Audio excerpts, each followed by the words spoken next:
ಕೊಡಕ್ ಹೋಗಿ ಇಡೀ ಜನಾಂಗಕ್ಕೆ ದುಬಾರಿ ಜೀವನ ನಡೆಸೋದು ಮಾಡಿಕೊಟ್ಬಿಟ್ಟಿದ್ದಾರೆ. ಸುಮ್ಮನೆ ವಿಶ್ವಾಸ ಕೊಡ್ತಾ ಇದ್ದಾರೆ ಅಷ್ಟೇ, ಜನಕ್ಕೆ ಮೋಸ ಮಾಡ್ತಾ ಇದ್ದಾರೆ. ತುಂಬಾನೇ ಸಾಮಾನ್ಯ ಜನಕ್ಕೆ ಇದ್ರ ಬಗ್ಗೆ ಇದರಿಂದ ತುಂಬಾನೇ ತೊಂದರೆ ಆಗಿದೆ. ಯಾಕಂದ್ರೆ ಅವ್ರು 2000 ರೂಪೀಸ್ ಕೊಡೋದಿರ್ಲಿ, ಈ ಕಡೆಯಿಂದ ತುಂಬಾನೇ ಎಲ್ಲ ಸಾಮಾನ್ಯ ಜನಕ್ಕಂತೂ ಮಿಡ್ಲ್ ಕ್ಲಾಸ್ ಪೀಪಲ್ಸ್ ಅಂತೂ ತುಂಬಾನೇ ಕಷ್ಟ ಆಗ್ತಾ ಇದೆ.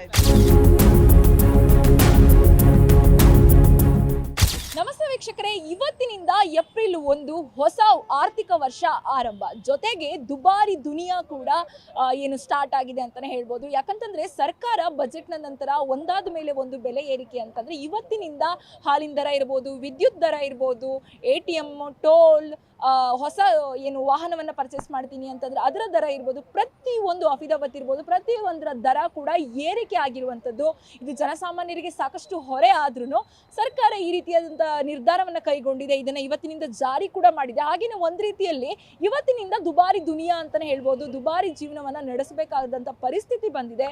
ಒಂದು ಕಡೆ ಸರ್ಕಾರ ಗ್ಯಾರಂಟಿ ಯೋಜನೆಗಳನ್ನು ಕೊಡ್ತು, ಇನ್ನೊಂದು ಕಡೆ ಬೆಲೆ ಏರಿಕೆಯನ್ನು ಮಾಡ್ತಾನೆ ಇದೆ. ಹಾಗಾದ್ರೆ ಇದ್ರ ಬಗ್ಗೆ ಜನ ಏನು ಹೇಳ್ತಾರೆ, ಜನರ ಅಭಿಪ್ರಾಯ ಏನು ನೋಡೋಣ ಬನ್ನಿ. ಇವತ್ತಿಂದ ಹೊಸ ಆರ್ಥಿಕ ವರ್ಷ ಏಪ್ರಿಲ್ 1. ಹೌದು ಮೇಡಮ್, ಹೊಸ ವರ್ಷದಿಂದ ಎಲ್ಲ ಹಾಲು ಮತ್ತು ಎಲ್ಲ ರೇಟ್ಗಳು ಜಾಸ್ತಿ ಆಗ್ತಾ ಇದೆ. ಆಟೋದು ಅಷ್ಟೇ ಇದೆ, 30 ರೂಪಾಯಿ ಇದೆ, ಮಿನಿಮಮ್ 40 ರೂಪಾಯಿ ಮಾಡಬೇಕಂತಿದ್ದಾರೆ. ಇನ್ನೂ ಏನು ಇನ್ನೂ ಗೌರ್ಮೆಂಟ್ ಏನು ಡಿಸಿಷನ್ ತಗೊಂಡಿಲ್ಲ. ಹೊರೆ ಅನಿಸುತ್ತೆ ಮೇಡಮ್. ಈ ಬಸ್ ಫ್ರೀ ಬಿಟ್ಟಿದ್ದ ಆಟೋಗೆ ಏಟು ಬಿದ್ದಿದೆ, ಬಿಸ್ನೆಸ್ ಕಡಿಮೆ ಆಗಿದೆ. ಈಗ ಆಟೋ ರೇಟು 40 ರೂಪೀಸ್ ಮಾಡಿದ್ರು ಜನ ಎತ್ತಕ್ಕೆ ಹಿಂದೆ ಮುಂದೆ ನೋಡ್ತಾರಲ್ಲ, ಅದಕ್ಕೆ ಬದಲಾಗಿ ಸ್ವಲ್ಪ ಗ್ಯಾಸ್ ಕಡಿಮೆ ಮಾಡಿಬಿಟ್ಟು ಅದೇ ರೇಟ್ ಇದ್ದರೆ ಒಳ್ಳೇದಾಗುತ್ತೆ ಜನಗಳಿಗೆ ಎಲ್ಲರಿಗೂ. ಹೌದು ಮೇಡಮ್, ಕಮ್ಮಿ ಮಾಡಿದ್ರೆ ಅದೇ ಇರಲಿ ಮೇಡಮ್, ಪರವಾಗಿಲ್ಲ. ರೇಟ್ ಜಾಸ್ತಿ ಮಾಡಿದ್ರೆ ಜನಗಳೆಲ್ಲ ಬಸ್ಸಿಗೆ ಹೋಗ್ತಾರೆ, ಮತ್ತು ಇನ್ನೂ ಏಟು ಬೀಳುತ್ತಲ್ಲ ನಮ್ಮ ಆಟೋದವ್ರಿಗೆ. ಅದಕ್ಕೆ ಸ್ವಲ್ಪ ಗ್ಯಾಸ್ ಇಳಿತಾಯ ಮಾಡಿದ್ರೆ ಒಂದು 5 ರೂಪಾಯಿ ಲೀಟ್ರ್ ಮೇಲೆ ನಮಗೆ ಸಾಕು, ಇಷ್ಟೇ ಸಾಕು, ಮಿನಿಮಮ್ 30 ರೂಪಾಯಿ ಸಾಕು. ಇವತ್ತಿಂದ ಟೋಲು, ATM, ಹಾಲು, ಕರೆಂಟು ಎಲ್ಲ ರೇಟ್ ಜಾಸ್ತಿ ಆಗ್ತಿದೆ. ಏನು ಹೇಳಿದೆ ಮೇಡಮ್, ಸರ್ಕಾರ ಫ್ರೀ ಕೊಡ್ತಾವ್ರೆ ಎಲ್ಲರಿಗೂ. ಬಸ್ ಫ್ರೀ ಕೊಡ್ತಾವ್ರೆ, ಅಕ್ಕಿ ಫ್ರೀ ಕೊಡ್ತಾರೆ, 2 ಸಾವಿರ ಫ್ರೀ ಕೊಡ್ತಾವ್ರೆ. ಮತ್ತು ಹೊರೆ ಗೌರ್ಮೆಂಟ್ ದುಡ್ಡು ಬೇಕಲ್ಲ, ಹೊರೆ ಆಗೇ ಆಗುತ್ತೆ ಜನಗಳ ಮೇಲೆ. ಅದು ಫ್ರೀ ಕೊಡೋದ್ನಿಂಕ ಜನಕ್ಕೆ ತೊಂದರೆ ಆಗುತ್ತಲ್ಲ, ಗೌರ್ಮೆಂಟ್ ದುಡ್ಡು ಬೇಕಲ್ಲ, ಏನೋ ಒಂದು ರೇಟ್ ಜಾಸ್ತಿ ಮಾಡ್ತಾರೆ, ಫ್ರೀ ಕೊಡ್ತಾರೆ ಅಷ್ಟೇ. ಹೌದು, ಕಿತ್ಕೊಂತಾರೆ ಮೇಡಮ್. ನಾವೇನು ಗೌರ್ಮೆಂಟಿಂದ ಏನು ನಮ್ಗೆ ಆಟೋದವ್ರಿಗೆ ಏನೂ ಇಲ್ಲ, ಸ್ವಲ್ಪಗೆ 1 ರೂಪಾಯಿ ಇಲ್ಲ. ನಮ್ಮ ಮನೆಯವರು ಇವತ್ತು ಬಸ್ ಹತ್ತಿಲ್ಲ, ಇನ್ನು ನಾನು ಹತ್ತಿಲ್ಲ ಫ್ರೀ ಬಸ್ಸು. ಆದರೆ ಆಳೋ ಗೌರ್ಮೆಂಟು ಈ ಕೆಲಸ ಮಾಡುತ್ತೆ ಅಂತ ಯಾರು ಕನಸಲ್ಲೂ ಅಂದ್ಕೊಂಡಿರಲಿಲ್ಲ. ಇವರು 2000 ಕೊಡೋಕ್ಕೆ ಹೋಗಿ ಈಗ ಇಡೀ ಜನಾಂಗಕ್ಕೆ ಒಂದು ದುಬಾರಿ ಜೀವನ ನಡೆಸೋದು ಮಾಡಿಕೊಟ್ಬಿಟ್ಟಿದ್ದಾರೆ. ಇದರ ಜನಗಳಿಗೆ ಇದರಿಂದ ತೊಂದರೆನೇ ಹೊರತು ಈ ಸರ್ಕಾರ ಬಂದು ಏನು ಒಳ್ಳೆಯದಂತೂ ಮಾಡ್ತಾಯಿಲ್ಲ, ಏನೂ ಮಾಡೋಕ್ಕಾಗಲ್ಲ. ಅವರು ಅಧಿಕಾರದಲ್ಲಿದ್ದಾರೆ, ಅವ್ರನ್ನ ನಾವು ಮಾತಾಡೋಕ್ಕೆ ನಮ್ಗೆ ಹಕ್ಕಿಲ್ಲ. ಅವರು ಜನ ಆರಿಸಿರೋದ್ರಿಂದ ಅವರು ಅಧಿಕಾರ ನಡೆಸ್ತಾರೆ, ಅದನ್ನು ದುರ್ಬಳಕೆ ಮಾಡ್ಕೊತಾ ಇದ್ದಾರೆ ಅಷ್ಟೇ. ಹೊರೆ ಆಗೇ ಆಗುತ್ತಲ್ಲವಮ್ಮ. ನೋಡಮ್ಮ, ಸ್ಟಾಂಪ್ ಡ್ಯೂಟಿ 10 ರೂಪಾಯಿ ಇದ್ದಿದ್ದು 100 ರೂಪಾಯಿ ಮಾಡಿದ್ದಾರೆ, ಇದು ಅಫಿಡವಿಟ್ ಮಾಡೋಕ್ಕೆ. ಆಮೇಲೆ ರಿಜಿಸ್ಟ್ರೇಷನ್ದು 5% ಇದು 20% ಮಾಡಿದ್ದಾರೆ. ಈ ವಿದ್ಯುತ್ ದರ ಅಥವಾ ಏರಿಸಿದ್ದಾರೆ. ಅದರಲ್ಲಿ 200 ಯೂನಿಟ್ ಎಲ್ಲರಿಗೂ ಅಂತ ಹೇಳ್ಬಿಟ್ರು, ಆದರೆ ಯಾರಿಗೂ ಇಲ್ಲ. BPL ಕಾರ್ಡ್ನವ್ರಿಗೆ ಮಾತ್ರ 200 ಯೂನಿಟ್ ಎಲ್ಲರಿಗೂ ಬರೋಲ್ಲ. ಅದು 200 ಯೂನಿಟ್ ಮೇಲಿರೋರಿಗೆ ಅದು ಜಾಸ್ತಿ ರೇಟ್ ಬೀಳುತ್ತೆ. ಈಗ ಸಪೋಸ್ 200 ಯೂನಿಟ್ ಯೂಸ್ ಮಾಡ್ತಾರೆ, 210 ಅಂದರೆ ಡಬಲ್ ದಿ ಕಾಸ್ಟ್ ಕಟ್ಟಬೇಕಾಯ್ತದೆ. 2-2.5 ಸಾವಿರ 3 ಸಾವಿರ ಹಿಂಗೆ ಕಟ್ಟಬೇಕಾಗುತ್ತೆ. ಆಮೇಲೆ ನೀರಿನ ದರನೂ ಜಾಸ್ತಿ ಮಾಡ್ತಾಯಿದೆ. ಇವರು ಅಧಿಕಾರಕ್ಕೆ ಬಂದು ನಾವು ಬಡಬಗ್ಗರಿಗೆ ಉಪಕಾರ ಮಾಡ್ತೀವಿ, ಸಮಾಜನ ದೊಡ್ಡದಾಗಿ ನಾವು ಪರಿವರ್ತನೆ ಮಾಡ್ತೀವಿ ಅಂತ ಹೇಳ್ತಾರೆ. ಆದರೆ ಇದರಿಂದ ಏನು ಪರಿವರ್ತನೆ ಆಗ್ತಾಯಿಲ್ಲ. ಇನ್ನೂ ಜನಸಂಖ್ಯೆ ಇದು ಅದರಲ್ಲೂ ಮಧ್ಯಮ ವರ್ಗಕ್ಕಂತೂ ಭಾರಿ ತೊಂದರೆ ಆಗ್ತಾಯಿದೆ. ಮಧ್ಯಮ ವರ್ಗದವರು ಒಂದು ಲಿಮಿಟೆಡ್ ಜೀವನ ನಡೆಸ್ತಾರೆ. ಅವ್ರಿಗೇನಾಗುತ್ತೆ, ಬರೋ ಆದಾಯದಲ್ಲೇ ಜೀವನ ಮಾಡಬೇಕು. ಒಂದು ಸಂಬಳ, ಒಂದು ಉದ್ಯೋಗದಲ್ಲಿ ಇರ್ತಾರೆ. ಅವ್ರಿಗೆ ಈಗ ಒಂದು 50 ಸಾವಿರ ಸಂಬಳ ಬರ್ತದೆ ಅಂದರೆ ಮನೆ ಬಾಡಿಗೆ ಜಾಸ್ತಿ ಆಗುತ್ತೆ, ಅಲ್ಲ ಲೈಟ್ ಬಿಲ್ ಜಾಸ್ತಿ ಆಗುತ್ತೆ, ಆಮೇಲೆ ಟ್ರಾನ್ಸ್ಪೋರ್ಟೇಷನ್ನು ಜಾಸ್ತಿ ಆಗುತ್ತೆ. ಎಲ್ಲವುದು ಜಾಸ್ತಿ ಆದಾಗ ಅವನಿಗೆ ಹೊರೆ ಬಿದ್ದೇ ಬೀಳುತ್ತೆ, ಅವನಿಗೆ ತೊಂದರೆ ಆಗೇ ಆಗುತ್ತೆ. ಇವರು ಹೇಳೋದೊಂದು ಮಾಡೋದೊಂದು. ಅಧಿಕಾರದ ಆಸೆಗೋಸ್ಕರ ಎಲ್ಲರಿಗೂ ಆಸೆ ಹುಟ್ಟಿಸ್ಬಿಟ್ಟು ಇವತ್ತು ಜನಕ್ಕೆ ತೊಂದರೆ ಕೊಡ್ತಾಯಿದ್ದಾರೆ. ಸಾಮಾನ್ಯ ಜನಕ್ಕೆ ತೊಂದರೆ, ದೊಡ್ಡವ್ರಿಗೇನು ತೊಂದರೆ ಆಗಲ್ಲ ಅಷ್ಟೇ. ಹಾಲು ಮೊಸರು ರೇಟ್ ಎಲ್ಲ ಜಾಸ್ತಿ ಆಗಿರೋದು ತುಂಬಾ ಹೊರೆ. ಇನ್ನು ಬೇಕಿದ್ರೆ ಈ ಬಸ್ಸಿಂದು ಸ್ವಲ್ಪ ಫ್ರೀ ಕ್ಯಾನ್ಸಲ್ ಮಾಡಿದರೂ ಸಾಕಾಗಿತ್ತು. ಸುಮ್ಮನೆ ಓಡಾಡ್ತಾರೆ ಹೆಂಗಸರೆಲ್ಲ ಮನೇಲಿ ಇರ್ದೇನೆ. ಬರೀ ಸ್ಟೂಡೆಂಟ್ಸ್ಗೆ ವಯಸ್ಸಾದವ್ರಿಗೆ ಫ್ರೀ ಕೊಟ್ಬಿಟ್ಟು ಹಾಲು ಮೊಸರಿಂದೆಲ್ಲ ಬೆಲೆ ಕಡಿಮೆ ಮಾಡಿದರೆ ಚೆನ್ನಾಗಿದೆ. ಯಾಕಂದರೆ ಮಕ್ಕಳು ಕುಡಿಯೋ ಹಾಲಿಂದು ಬೆಲೆ ಜಾಸ್ತಿ ಇರುತ್ತೆ, ತುಂಬ ಬೇಜಾರಾಗ್ತಿದೆ. ಸರ್ಕಾರಕ್ಕೆ ಏನು ಹೇಳಕ್ಕೆ ಇಷ್ಟಪಡ್ತೀರಾ ಮೇಡಮ್? ಏನು ಹೇಳೋದು, ಎಲ್ಲ ಒಳ್ಳೇದು ಕೆಟ್ಟದೆಲ್ಲ ಅವ್ರಿಗೆ ಗೊತ್ತು, ನಾವೇನು ಹೇಳೋದು. ಜನಗಳಿಗೆ ಹೊರೆನೇ ಇದು. ಏನು ಮಾಡೋದು, ಎಲ್ಲದಕ್ಕೂ ನಾವು ಅಪೋಸ್ ಮಾಡೋಕ್ಕಾಗಲ್ಲ, ಮುಂದುವರ್ಸ್ಕೊಂಡು ಹೋಗಲೇಬೇಕಾಗತ್ತೆ. ಹಾಲು, ವಿದ್ಯುತ್ ದರ, ನೀರು ಎಲ್ಲ ಏರ್ತಾ ಇದೆ. ಒಂದ್ ಕಡೆ ಗ್ಯಾರಂಟಿ ಯೋಜನೆ ಕೊಟ್ಟಿದ್ರು, ಈ ಕಡೆ ನೋಡಿದ್ರೆ ಬೆಲೆ ಏರಿಕೆ ಮಾಡ್ತಿದ್ದಾರೆ. ಏನು ಹೇಳ್ತೀರಾ ಸರ್ಕಾರಕ್ಕೆ?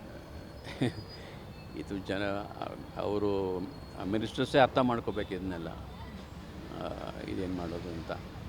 ಸಾಮಾನ್ಯರಿಗಂತೂ ಇದು ಹೊರೆನೇ ಇದು. ಸಾಮಾನ್ಯರಿಗೆ ಇದು ಹೊರೆ ಆಗುತ್ತೆ. ಹೇಗೆ ಬ್ಯಾಲೆನ್ಸ್ ಮಾಡ್ಬೋದು ಅಂತ ಅನ್ಸುತ್ತೆ? ಅಥವಾ ಈಗ ಸರ್ಕಾರಕ್ಕೆ ಏನು ಹೇಳ್ತೀರಾ? ಕಮ್ಮಿ ಮಾಡಬೇಕು ಆ ಥರ ಏನಾದರೂ ಹೇಳ್ತೀರಾ? ಇಲ್ಲ, ಕಮ್ಮಿ ಮಾಡಬೇಕು ಅಂತ ಹೇಳ್ತೀವಿ, ಆದರೆ ಅವ್ರು ಕೇಳಬೇಕಲ್ಲ. ಚಿಕ್ಕ ವಿಚಾರ ಅಲ್ಲ ಸರ್, ಸಣ್ಣ ಪುಟ್ಟ ಏರಿಕೆ ಅಲ್ಲ, ದೊಡ್ಡ ಮಟ್ಟದಲ್ಲೇ ಏರಿಕೆ. ಹೌದು, ಏನು ಹೌದು. ಹೇಳ್ತೀರಾ? ಹೌದಾ, ತುಂಬ ಜನಸಾಮಾನ್ಯ ಭಾಳ ತೊಂದರೆ ಆಗುತ್ತೆ. ಏನೋ ಎಲ್ಲ ಇಷ್ಟಪಟ್ಟು ಗೌರ್ಮೆಂಟಲ್ಲಿರೋ ಅವರಿಗೆಲ್ಲ ಏನೋ ಸ್ಯಾಲ್ರಿ ಬರುತ್ತೆ, ಅದು ತಕ್ಕನಾಗಿ DAಗೆ ಕೊಡ್ತಾರೆ, ಓಕೆ. ಬಟ್ ಫ್ಯಾಕ್ಟ್ರಿ ಗೌರ್ಮೆಂಟ್ಸಲ್ಲಿ ವರ್ಕ್ ಮಾಡೋರಿಗೆ ಯಾವುದು ಇನ್ಕ್ರಿಮೆಂಟ್ ಸಿಗೋಲ್ಲ, ಖಂಡಿತ ತೊಂದರೆ ಆಗುತ್ತೆ ಅವರಿಗೆ. ಇನ್ನು ಸಡನ್ನಾಗಿ ಹಾಲಿಗೆ 4 ರೂಪಾಯಿ ಜಾಸ್ತಿ ಮಾಡಿದ್ರೆ ಹಾಗೆ ಅವರೊಂದು ರೈತನ ಕೇಳೇ ಇರಲಿಲ್ಲ. ಇದು ನಮ್ಗೆ ಸಡನ್ನಾಗಿ ಬೇಕು ಇನ್ಕ್ರೀಸ್ ಮಾಡೋಂತಿಲ್ಲ. ಇವರು ಯಾವ ಥರ ಯಾವ ಐಟಮಲ್ಲಿ ಜಾಸ್ತಿ ಮಾಡಿದ್ರೆ ನಮ್ಗೆ ಗೊತ್ತಿಲ್ಲ. ಸುಮ್ಮನೆ ಭಾಳ ತೊಂದರೆ ಆಗುತ್ತೆ ಜನಗಳಿಗೆ, ಅಷ್ಟೇ ಹೇಳಬೇಕು ಅಂದರೆ. ಒಂದ್ ಕಡೆ ಏನು ಫ್ರೀ ಬಸ್ ಕೊಟ್ಟರು, ಇನ್ನೊಂದ್ ಕಡೆ ಹೌದು, ಹೌದು. ಏರಿಕೆ ಮಾಡಿದ್ರು. ಒಂದ್ ಕಡೆ ಫ್ರೀ ಓಕೆ, ಕರೆಂಟ್ ಕೊಟ್ಟಿದ್ದಾರೆ, ಓಕೆ. ಕರೆಂಟ್ ಅದು ಅಪ್ ಟು 200 ಯೂನಿಟ್ಸ್ ಕಮ್ಮಿ ಅಂತಾರೆ. ಅದು ಅದೇನು ಅಷ್ಟು ಜನ ಎಫೆಕ್ಟ್ ಅನಿಸಲ್ಲ. ಯಾಕಂದರೆ ಆಲ್ಮೋಸ್ಟ್ ಎಲ್ಲ ಆ ರೇಂಜಲ್ಲಿ ಬಂದುಬಿಡ್ತಾರೆ. ಹಾಲು ಮೊಸರು ಅದು ಪ್ರಾಬ್ಲಮ್ ಆಗುತ್ತೆ ಮೇಯ್ನು. ಹೌದು, ಹೌದು, ಅದೆಲ್ಲ ಹೌದು, ಹೌದು. ಹೊಸ ವಾಹನ ಪರ್ಚೇಸ್ ಮಾಡಬೇಕಂದ್ರೆ ಅವ್ರಿಗೆ ತೊಂದರೆ ಆಗುತ್ತೆ. ಅದ್ರ ತಕ್ಕನಾಗೆ ಹೋಟೆಲು ಜಾಸ್ತಿ ಮಾಡ್ತಾರೆ, ಟ್ರಾವೆಲ್ಲು ಜಾಸ್ತಿ ಆಗುತ್ತೆ ಅದರಿಂದ. ಈಗ ಬೆಲೆ ಏರಿಕೆ ಆಗಿರೋದಕ್ಕೆ ಸರ್ಕಾರಕ್ಕೆ ಏನು ಹೇಳಕ್ಕೆ ಇಷ್ಟಪಡ್ತೀರಾ? ಒಂದ್ ಕಡೆ ಗ್ಯಾರಂಟಿ ಯೋಜನೆ ಕೊಟ್ಟರು, ಇನ್ನೊಂದ್ ಕಡೆ ಬೆಲೆ ಹೌದು, ಹೌದು, ಅದು ಇದೆ. ಬೇಕಾದ್ರೆ ಬ್ಯಾಲೆನ್ಸ್ ಮಾಡಬೇಕಷ್ಟೇ ಅವರು. ಈಗ ಎಲ್ರಿಗೂ ತುಂಬ ಜನಕ್ಕೆ ಏನು ಗ್ಯಾರಂಟಿ ಬೇಕೇ ಆಗಿಲ್ಲ. ಎಲ್ಲ ಅಫೋರ್ಡಬಲ್ ಫ್ಯಾಮಿಲೀಸ್ ಇರೋರಿಗೆ ಅವ್ರಿಗೆ ಕೊಡೋದ್ರೆ ನಡೆಯುತ್ತೆ. ತುಂಬ ಬೇಕಾದ್ರೆ BPL ಅವರು ಅಥವಾ ವಾಲಂಟ್ರಿ ಕೊಡ್ಬೋದು, ಅವರು ಆಪ್ಷನ್ ಇದ್ದರೆ ಕೊಡ್ಬೋದು. ಬೇಕಾದ್ರೆ ಗ್ಯಾರಂಟಿ ಯೂಸ್ ಮಾಡಿ, ಇಲ್ಲದ್ರೆ ಬೇಡ ಅಂತ ಅದು ಮಾಡ್ಕೋಬೋದು. ಹಾಲಿನ ದರ ಎಲ್ಲ ಹೆಚ್ಚಿಗೆ ಮಾಡಿದ್ದಾರೆ. ಪಾಪ ಬಡವರು ಇರ್ತಾರೆ, ಅವ್ರಿಗೂ ಹಾಲು ತೊಗೊಳೋದೆಲ್ಲ ಕಷ್ಟ ಆಗುತ್ತೆ. ಸಡನ್ನಾಗಿ ಈ ಥರ ಎಲ್ಲ ಜಾಸ್ತಿ ಮಾಡೋದು ತುಂಬ ಕಷ್ಟ ಅನಿಸ್ತಾ ಇದೆ. ಮತ್ತು ಬಸ್ಸಿಂದೆಲ್ಲ ಜಾಸ್ತಿ ಮಾಡಿದ್ದಾರೆ. ಹೆಣ್ಮಕ್ಳಿಗೆ ಒಂದು ಕಡೆ ಫ್ರೀ ಕೊಟ್ಟು ಜೆಂಟ್ಸ್ಗೆಲ್ಲ ಜಾಸ್ತಿ ಮಾಡಿದ್ದಾರೆ. ಒಂದು ಕಡೆ ಕೊಡ್ತಾ ಇದ್ದಾರೆ, ಒಂದು ಕಡೆ ಕಿತ್ಕೋತಾ ಇದ್ದಾರೆ. ಇದು ಕಷ್ಟ ಆಗ್ತಾ ಇದೆ. ಹೌದೌದು, ಕರೆಂಟ್ ದರನೂ ಹೆಚ್ಚಿಗೆ ಆಗಿದೆ. ಇದೆಲ್ಲ ಬಡವ್ರಿಗೂ, ಮಿಡಲ್ ಕ್ಲಾಸ್ ಜನಗಳಿಗೆಲ್ಲ ತುಂಬ ಕಷ್ಟ ಆಗ್ತಾ ಇದೆ. ಈ ಥರ ಮಾಡಿದ್ರೆ ಹೆಂಗೆ ಜನ ಇದು ಮಾಡ್ತಾರೆ, ಕಷ್ಟ ಆಗುತ್ತೆ. ಸರ್ಕಾರಕ್ಕೆ ಏನು ಹೇಳಕ್ಕೆ ಇಷ್ಟಪಡ್ತೀರಾ? ಸರ್ಕಾರಕ್ಕೆ ಅವರು ತಿಳಿದಿರೋರು, ಸರ್ಕಾರದಲ್ಲಿ ಇವಾಗ ಅವರು ಕೂತಿ ಇದೆಲ್ಲ ಮಾಡ್ತಾ ಇದ್ದಾರೆ ಅಂದರೆ ಅವ್ರಿಗೆ ತಿಳುವಳಿಕೆಯಿಂದನೇ ಮಾಡಬೇಕು ಅಂತ ಅನಿಸುತ್ತೆ. ಜನಗಳಿಗೆ ಈ ಥರ ಕಷ್ಟ ಕೊಡೋದು ತುಂಬ ಹೌದು ಅನ್ಯಾಯ. ಆಸೆ ತೋರಿಸಿದ್ದಾರೆ, ಒಂದು ಕಡೆ ಜನಕ್ಕೆ ಕಷ್ಟ ಕೊಟ್ಟಿದ್ದಾರೆ. ಏನು ಮಾಡ್ತಾರೆ ಬಡವರು ಎಲ್ಲರೂ ಒಂದೇ ಥರ ಇರ್ತಾರೆ. ಶ್ರೀಮಂತರು ಇರ್ತಾರೆ, ಬಡವರು ಇರ್ತಾರೆ. ಈ ಮತ್ತು ರೇಷನ್ ಐಟಮ್ಗಳು ಜಾಸ್ತಿ, ಪ್ರತಿಯೊಂದೇ ಬೆಲೆಗಳು ಜಾಸ್ತಿ ಇರ್ತಾ ಇದ್ದಾವೆ. ಜನಗಳು ಏನು ಮಾಡ್ತಾರೆ ಪಾಪ, ಎಲ್ಲ ತುಂಬ ತೊಂದರೆ ಅಂತಿದ್ದಾರೆ. ಈಗ ಅದು ಅರ್ಥ ಮಾಡ್ಕೋಬೇಕು. ಆಸೆ ತೋರಿಸಿ ಈ ಥರ ಜನಕ್ಕೆ ಈ ಥರ ಮಾಡಬಾರ್ದು. ಸರ್ಕಾರ ತಿಳ್ಕೋಬೇಕು ಮುಂದಿನ ಫ್ಯೂಚರ್ ಜನ ಏನು ಮಾಡಬೇಕು.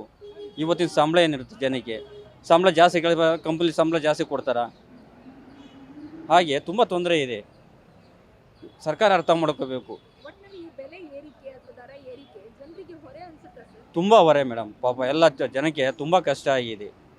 ಬರೋ ಸಂಬಳ ತೊಗೊಂಡು ಏನು ಮಾಡ್ತಾರಪ್ಪ ಬಡವ್ರುಗಳು, ಏನು ಮಾಡ್ತಾರೆ? ಮನೆ ಬಾಡಿಗೆ ಕಟ್ತಾರೆ, ಕರೆಂಟ್ ಬಿಲ್ ಕಟ್ತಾರೆ, ವಾಟರ್ ಬಿಲ್ ಕಟ್ತಾರೆ, ರೇಷನ್ ಐಟಮ್ ಏನು ಮಾಡ್ತಾರೆ ಪಾಪ. ಮತ್ತು ಸ್ಕೂಲ್ ಫೀಸ್ಗಳು ಕಟ್ಟಬೇಕು. ಈಗ ಸ್ಕೂಲ್ ಇದು ಅದು ಹೊರೆ ಪಾಪ ಅವ್ರಿಗೆ. ಏನು ಮಾಡೋದು? ತುಂಬ ತೊಂದರೆ ಮೇಡಮ್. ಈ ಥರ ಮಾಡಬಾರ್ದಾಯಿತು. ಆಸೆ ಜನಕ್ಕೆ ಈ ಥರ ಮಾಡೋದು ಭಾಳ ಮೋಸ ಮೇಡಮ್. ತುಂಬಾನೇ ಸಾಮಾನ್ಯ ಜನಕ್ಕೆ ಇದರಿಂದ ತುಂಬಾನೇ ತೊಂದರೆ ಆಗಿದೆ. ಯಾಕಂದ್ರೆ ಅವ್ರು 2000 ರೂಪೀಸ್ ಕೊಡೋದಿರಲಿ, ಈ ಕಡೆಯಿಂದ ತುಂಬಾನೇ ಎಲ್ಲ ಸಾಮಾನ್ಯ ಜನಕ್ಕಂತೂ, ಮಿಡ್ಲ್ ಕ್ಲಾಸ್ ಪೀಪಲ್ಸ್ಗಂತೂ ತುಂಬಾನೇ ಕಷ್ಟ ಆಗ್ತಾ ಇದೆ. ಬರೀ ಬಸ್ ಚಾರ್ಜ್ ಒಂದಿಲ್ಲ, ಅದು ಅವಶ್ಯಕತೆ ಇರಲಿಲ್ಲ. ಬಟ್ ಬೇರೆ ಏರಿಕೆಗಳೆಲ್ಲ ಅದು ಡಬಲ್ ಆಗ್ತಾ ಇದೆ. ಆ ಅರ್ನಿಂಗ್ಸು ಕಡಿಮೆ ಆಗೋಗ್ಬಿಡುತ್ತೆ ಜನಗಳಿಗೆ, ಎಕ್ಸ್ಪೆಂಡಿಚರ್ಸ್ ಜಾಸ್ತಿ ಆಗ್ತಾ ಇದೆ.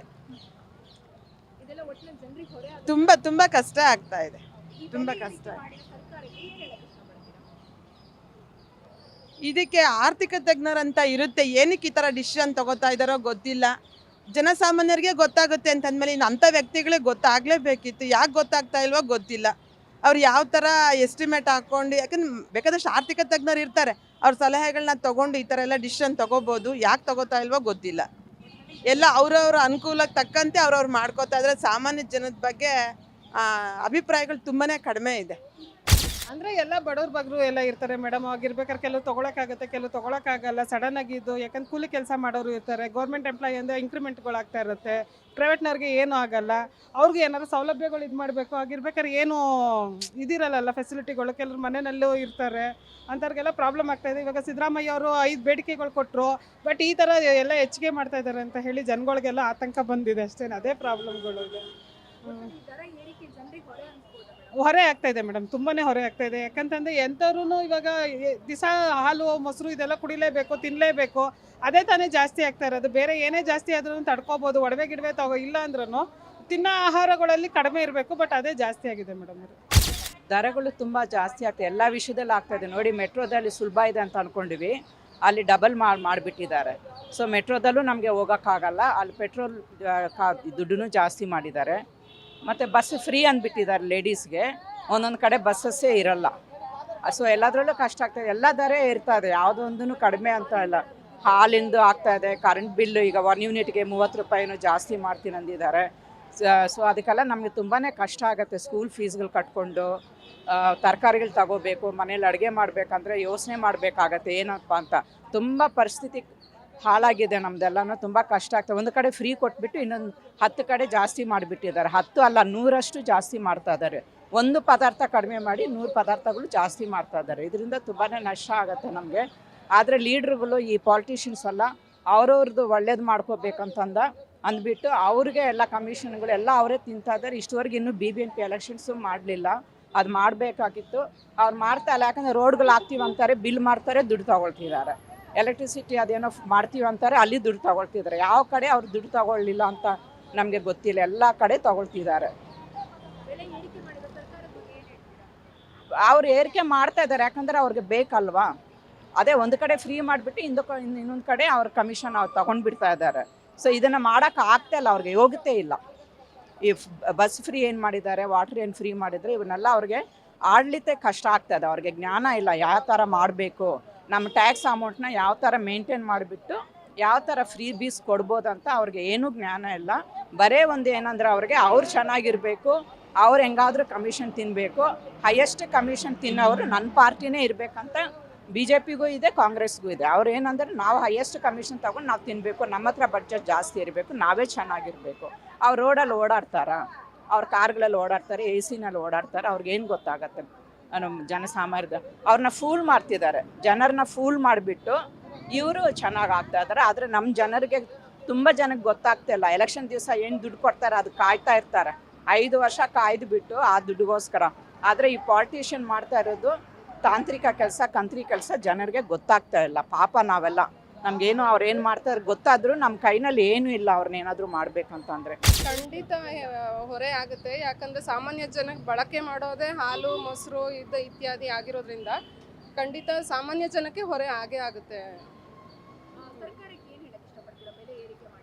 ಖಂಡಿತ ಕಡಿಮೆ ಮಾಡಿ ಅಂತಲೇ ಕೇಳೋದು ನಾವು. ಯಾಕಂದರೆ ಇರೋ ದರನೇ ಜಾಸ್ತಿ ಇದೆ. ಸೊ ಹಾಗಾಗಿ ಸಾಮಾನ್ಯ ಜನಕ್ಕೆ ತುಂಬ ತೊಂದರೆ ಆಗೋದ್ರಿಂದ ಅದನ್ನು ಕಡಿಮೆ ಮಾಡಿ ಅಂತಲೇ ಹೇಳೋಕ್ಕೆ ಇಷ್ಟಪಡ್ತೀನಿ. ಅದೇ ಸುಮ್ಮನೆ ವಿಶ್ವಾಸ ಕೊಡ್ತಾ ಇದ್ದಾರೆ ಅಷ್ಟೇ, ಜನಕ್ಕೆ ಮೋಸ ಮಾಡ್ತಾ ಇದ್ದಾರೆ. ಇದೆಲ್ಲ ಇದು ಮಾಡಬೇಕು ಅಂತಲೇ ಹೇಳ್ತೀವಿ, ಕಡಿಮೆ ಮಾಡಬೇಕು. ಇದರಿಂದ ಎಲ್ಲರಿಗೂ ಹೊರೆ ಆಗುತ್ತೆ. ಯಾಕಂದರೆ ಮೊದಲೇ ಈಗ ಎಲ್ಲ ಬಸ್ ಬೇರೆ ಫ್ರೀ ಬಿಟ್ಟಿದ್ದಾರೆ, ಬೇರೆದೆಲ್ಲ ಫ್ರೀ ಮಾಡಿಬಿಟ್ಟು ಮತ್ತು ಇದೆಲ್ಲ ರೈಸ್ ಮಾಡಿದ್ದಾರೆ. ಸೊ ಅದರಿಂದ ಜಾಸ್ತಿನೇ ತೊಂದರೆ ಆಗ್ಬಿಟ್ಟಿದೆ ಎಲ್ಲರಿಗೂ. ಅದು ಗೌರ್ಮೆಂಟ್ ಅವರು ಅದು ಯಾವ ಲೆಕ್ಕದಲ್ಲಿ ಮಾಡಿದ್ದಾರೆ ಅನ್ನೋದು ಗೊತ್ತಿಲ್ಲ. ಏನಿದ್ರೆ ತುಂಬ ಜನಗಳಿಗೆಲ್ಲ ಭಾಳ ಕಷ್ಟ ಇದೆ ಮುಂದಕ್ಕೆ. ಅದು ಅವ್ರಿಗೆ ಗೊತ್ತಿರಬೇಕು ಮೇಡಮ್, ಯಾವ ಥರ ಯೋಚನೆ ಮಾಡಿ ಕೊಟ್ಟಿದ್ದಾರೆ ಅಂದ್ಬಿಟ್ಟು ಅವ್ರಿಗೆ ಗೊತ್ತಿರಬೇಕು ಅದು. ಬಟ್ ಒಂದು ಕಡೆ ಒಳ್ಳೇದಿದೆ, ಒಂದು ಕಡೆ ಕೆಟ್ಟದಿದೆ. ಸೊ ಅದರಿಂದ ಅದು ಅವರೇ ಅದನ್ನು ಸಾಲ್ವ್ ಮಾಡಬೇಕು ಹೊರತಾಗಿ ಡೇ ಬೈ ಡೇ ಜನಗಳೆಲ್ಲ ಜಾಸ್ತಿ ಆಗ್ತಿದ್ದಾರೆ. ಬೆಂಗಳೂರು ಸಿಟಿಯಲ್ಲಿ ಎಲ್ಲ ಐಟಮ್ಸ್ ಎಲ್ಲ ಪ್ರತಿಯೊಂದು ರೈಸ್ ಆಗ್ತಾಯಿದೆ. ಸೊ ಜನಗಳು ಲಿವಿಂಗ್ ಕಾಸ್ಟ್ಲಿ ಇದೆ. ಸೊ ಅದರಿಂದ ತುಂಬ ಕಷ್ಟ ಇದೆ ಜೀವನ ಮಾಡೋದು ಎಲ್ರಿಗೂ. ಎಸ್, ಕೇಳಿದ್ರಲ್ಲ ವೀಕ್ಷಕರೇ, ಜನ ಆಕ್ರೋಶವನ್ನ ವ್ಯಕ್ತಪಡಿಸ್ತಾ ಇದ್ದಾರೆ. ಯಾಕಂತಂದ್ರೆ ಸರ್ಕಾರ ಒಂದು ಕಡೆ ಗ್ಯಾರಂಟಿ ಯೋಜನೆಗಳನ್ನ ಕೊಡ್ತು, ಉಚಿತ ಅನ್ನುವ ಮಾಹಿತಿಯನ್ನ ನೀಡಿ ಜನರಿಂದ ಓಟನ್ನ ಪಡೆದು ಸರ್ಕಾರ ಕಟ್ಟಿದ ನಂತರ ಈಗ ಬೆಲೆ ಏರಿಕೆ ಮೇಲೆ ಬೆಲೆ ಏರಿಕೆ, ಪ್ರತಿಯೊಂದು ವಿಚಾರದಲ್ಲಿ ದರದ ಏರಿಕೆಯನ್ನ ಮಾಡ್ತಾ ಇರೋದು ಒಂದ್ ರೀತಿಯಲ್ಲಿ ಜನರಿಗೆ ಅನ್ಯಾಯ ಅನ್ನುವಂತಹ ಭಾವ ಬಂದಿದೆ. ಸರ್ಕಾರ ನಮಗೆ ನಂಬಿಸಿ ಮೋಸ ಮಾಡ್ತಾ ಇದೆಯಾ ಅನ್ನುವಂತಹ ಪ್ರಶ್ನೆ ಜನರಲ್ಲಿ ಉದ್ಭವ ಆಗಿದೆ. ಆದ್ರೆ ಈ ರೀತಿಯಾಗಿ ಎಲ್ಲಾದರ ದರ ಏರಿಕೆ ಮಾಡಿರೋದ್ರಿಂದ ಸಾಕಷ್ಟು ಜನರಿಗೆ ಒಂದು ರೀತಿಯಲ್ಲಿ ಸಾಮಾನ್ಯ ಜನರು ಜೀವನ ನಡೆಸೋದೇ ಕಷ್ಟ ಇದೆ. ಯಾಕಂತಂದ್ರೆ ವೇತನದಲ್ಲಿ ಯಾವುದೇ ರೀತಿಯಾದಂತಹ ಏರಿಕೆ ಇಲ್ಲ, ಆದ್ರೆ ಖರ್ಚಿನಲ್ಲಿ ಪ್ರತಿದಿನ ಪರ್ಚೇಸ್ ಮಾಡುವ ಪ್ರತಿಯೊಂದು ಐಟಮ್ಸ್ನಲ್ಲೂ ದರ ಏರಿಕೆ ಆಗ್ತಾ ಇದೆ ಅನ್ನುವಂತಹ ಕಾರಣಕ್ಕೆ ಜನರಿಗೆ ಇದು ಒಂದು ರೀತಿಯಲ್ಲಿ ಹೊರೆ ಆಗ್ತಾ ಇರುವಂತದ್ದು. ಇನ್ನು ಸರ್ಕಾರ ಈ ವಿಚಾರ ಬಗ್ಗೆ ಯಾವ ರೀತಿಯಾದಂತಹ ಕ್ರಮ ಕೈಗೊಳ್ಳುತ್ತೆ, ಜನರ ಆಕ್ರೋಶಕ್ಕೆ ಯಾವ ರೀತಿಯಾದಂತಹ ಉತ್ತರ ನೀಡುತ್ತೆ ಅನ್ನುವಂಥದ್ದನ್ನ ನಾವು ಕೂಡ ಕಾದ್ ನೋಡಬೇಕಾಗಿದೆ. ಇದಾಗಿತ್ತು ಈ ಹೊತ್ತಿನ ವಿಶೇಷ ಸುದ್ದಿ. ಇನ್ನಷ್ಟು ಸುದ್ದಿಗಾಗಿ ನೋಡ್ತಾ ಇರಿ guarantee news. Camera person Venkatesh ಜೊತೆ ಶಮಿ ಶೆಟ್ಟಿ. ಗ್ಯಾರಂಟಿ ನ್ಯೂಸ್, ಸುದ್ದಿ ಖಚಿತ, ನ್ಯಾಯ ನಿಶ್ಚಿತ.